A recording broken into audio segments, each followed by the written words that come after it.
はいどうも、キスケです。今回は最新バージョン、雪氷のユーム、アップデート情報をまとめていこうと思います。バージョンとしては、ゾワンの時と同じく、限定スカウトと復刻スカウトというバージョンで、のんびりと遊べそうな期間になってそうです。ということで、今回の動画では、新オペレーターのお披露目や性能、新マップや新イベントなど、大量の情報をまとめていきます。よければ最後まで見てってください。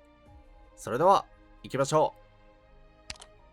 新バージョンでは、2体のオペレーター、ティフォロスとプチエナが実装されます。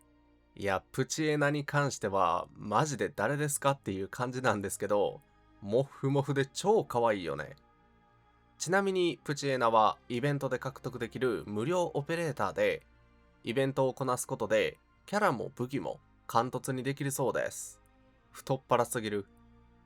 それでは気になる限定オペレーター、ティフォロスの性能から見ていきましょう。ティフォロスは自然属性の突撃オペレーターで、武器はアーツユニットです。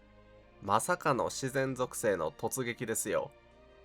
僕の予想だと代理人の数だったんですけど、違ったみたいですね。これはちょっと予想外すぎる。で、武器に関しても、弓ではなくアーツユニットですね。そしてティフォンは再旅者で確定しました。いやー、これはアークナイツ勢が発狂する案件でしょう。性能に関しては、戦技で空中に浮遊しながら攻撃するというのが特徴的で、敵に付与された自然付着が重要になります。ティフォロスが戦技を発動すると浮遊状態に入り、最大5回まで空中攻撃を繰り出せます。さらにこの時、敵に付与された自然付着を消費することで、ケイジというスタックを獲得可能。それと同時に空中攻撃を強化し、追加で自然爆発ダメージを与えます。これ、空中で攻撃できるんで、ジャンプで回避するような攻撃に当たらないですし、さらに2体同時に攻撃できるそうなんですよね。すごくね。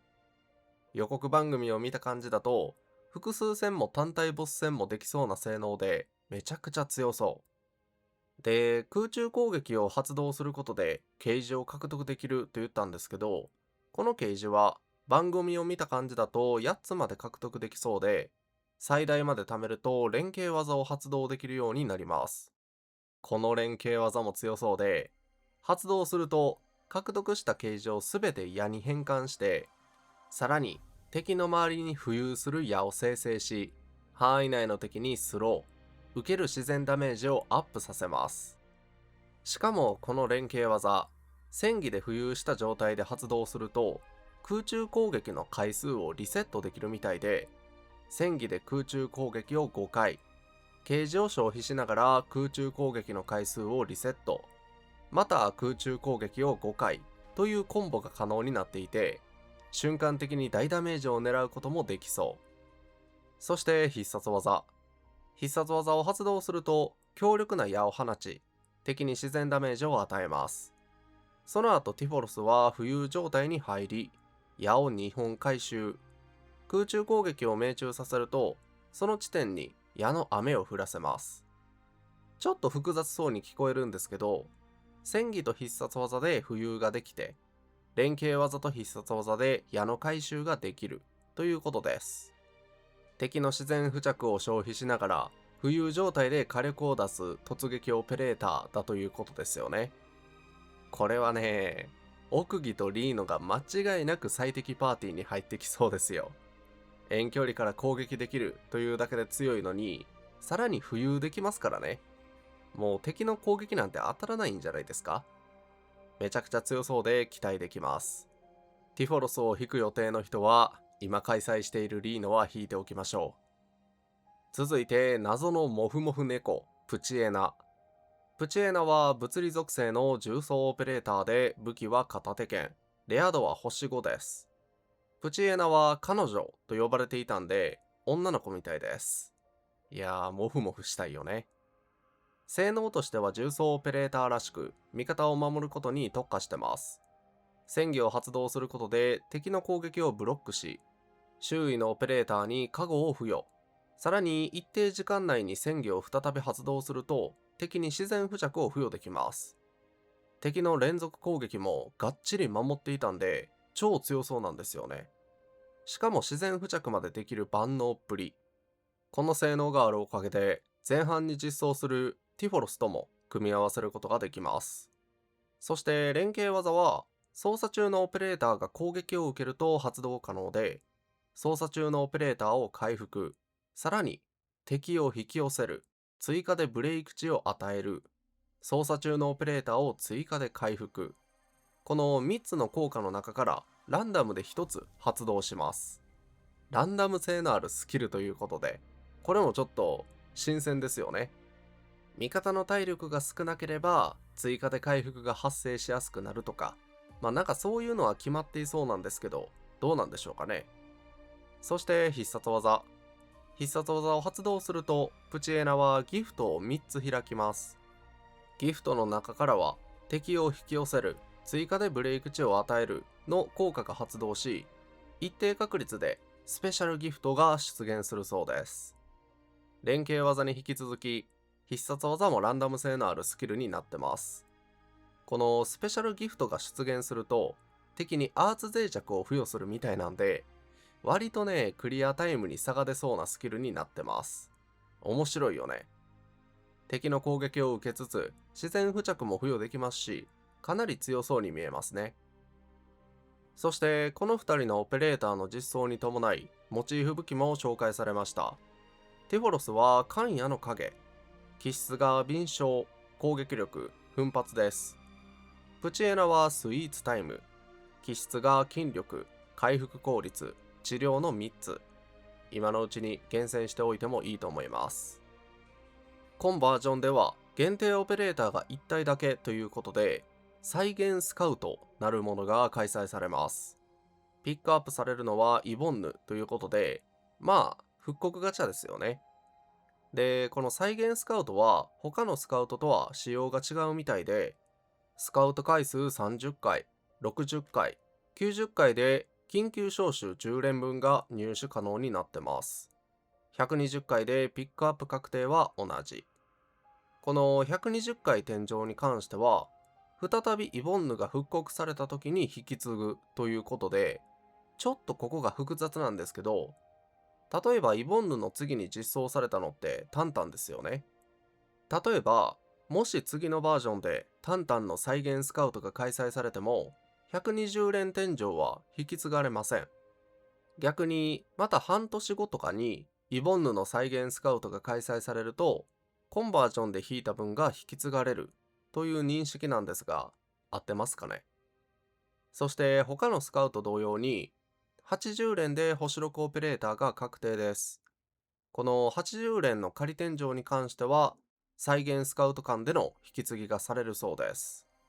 もし次のバージョンでタンタンの再現スカウトが開催されれば、80連の仮天井に関しては引き継がれます。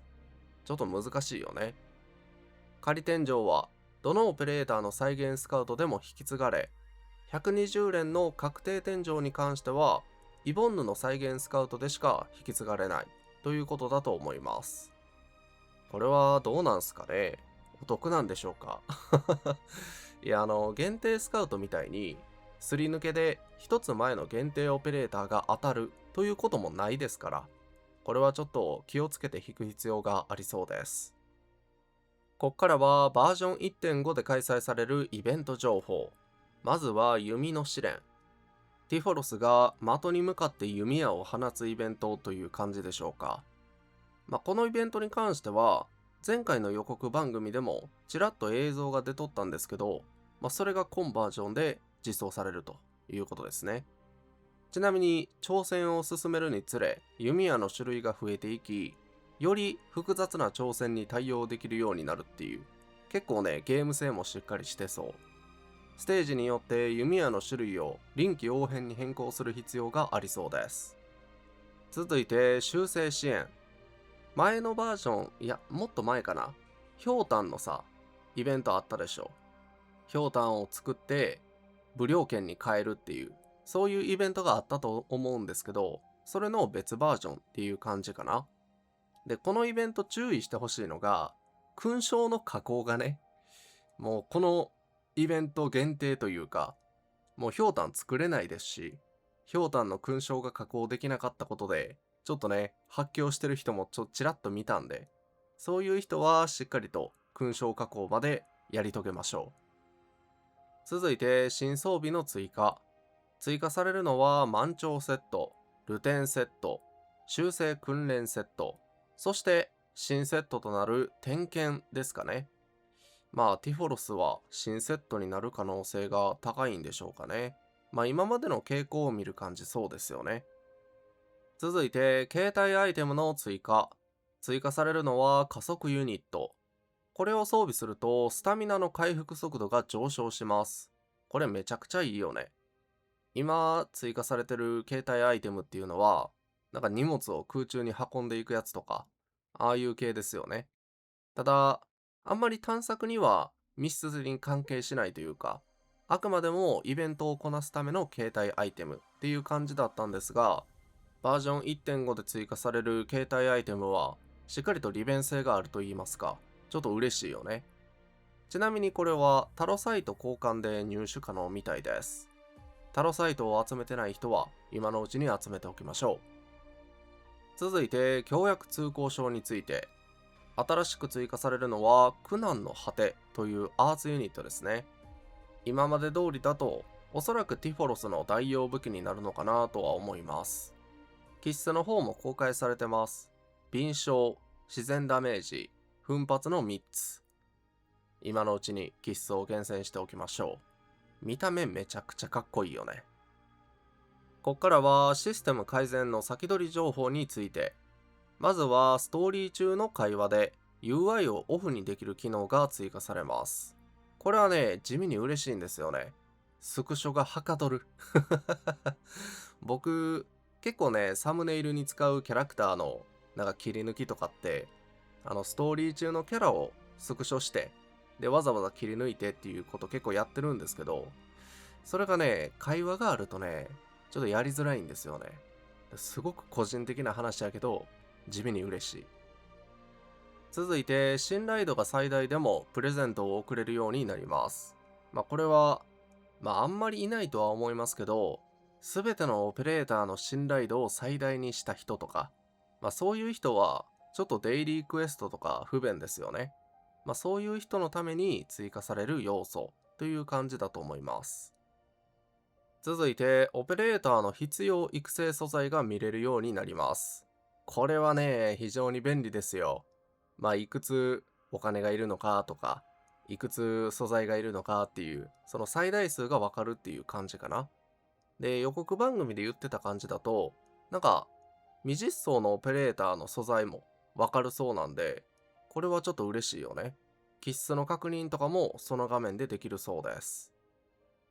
こっからは今後のバージョンの先取り情報ということで、代理人の数はバージョン1.6で実装されるかもしれないっすね。予告番組を見た感じだと、その管理人がさ、ストーリーで傷を負ってしまったじゃない。マスクからまがまがしい傷が見えたでしょ。それを、なんか、直すためなのか、ちょっとお休みするためなのか、代理人の元に行くそうなんですよね。だから、多分ね、ストーリーで密接に関わってくると思うんで、実装するならバージョン1.6なのかなっていう感じはする。で、ちなみに、金髪騎士も公開されました。男前すぎるよね。ちょっとすごいよね。エンドフィールドの男性キャラクターがメロすぎるというか、背中開きすぎやろって突っ込みたくなりますけど、これはちょっとね、バージョン1.6の実装が期待できるんではないでしょうか。続いて、自動化された栽培や飼育ということで、なんと作物や肉、卵などを安定して生産できるようになるそうです。なんか牧場みたいな感じですよね。これはちょっと嬉しいかな。で、ちなみに今後宿屋を営業することになるそうなんですよね。で、そこで提供する料理とか飲み物とか、そこにその栽培や飼育で生産した作物を使っていくっていう、そういうことだと思います。だから修正工業みたいにみんなやることになるのかなとは思うんですけど、ちょっと楽しそうですよね。そして機器契約の第2回テストシーズンということで来てしまいますか。いやなんか黄色なんやね。第2回のテストシーズンはちょっと珍しいというか、もう機器契約は赤色っていうイメージがあるからさ、新鮮です。まあ色だけなんですけどね。まあちょっとね、第1回のテストシーズンめちゃくちゃ面白かったですから、まあそれを踏まえてより良くなる改善がされてるみたいなんで、これは超期待ですよ。そしてちょっと個人的には一番かもしれない嬉しい要素、装備のプリセット機能。いやね、なんか冒頭あたりにプロデューサーかゲームデザイナーの人が奥義の実装からすごいフィードバックが来るっていうそういうことを言ってたんですけど、まあみんな思うよね。装備のプリセット。なんなら次に実装したリーノもパーティーによっては装備を切り替えたくなる感じですし、ちょっとこれは嬉しいね。やっとというか、まあ次のバージョンですよね。だからバージョン1.6ぐらいに実装予定の機能ということで、これで一個一個装備を外してつけて外してつけてという手間がなくなります。ありがたいね。いかがだったでしょうか。今回は新バージョン、雪氷のユーム、最新情報をまとめてした。大量でしたね。中でも気になるのは、やはり新オペレーターのティフォロス。自然属性の突撃オペレーターということで、まだまだ奥義やリーノが大活躍しそうです。さらに言うと、配布オペレーターのプチエナですよね。モッフモフでめちゃくちゃ可愛い。性能も優秀そうで、無料で貫突まで育成できますから、これは大注目のバージョンですよ。皆さんは今回の予告番組に関してどう思いましたか？よければコメント欄で教えてください。このチャンネルではこれからもエンドフィールドに関する動画を上げていきます。この動画が良かったなと思った方は、高評価で応援、チャンネル登録していただけると嬉しいです。最後までご視聴ありがとうございました。さよなら。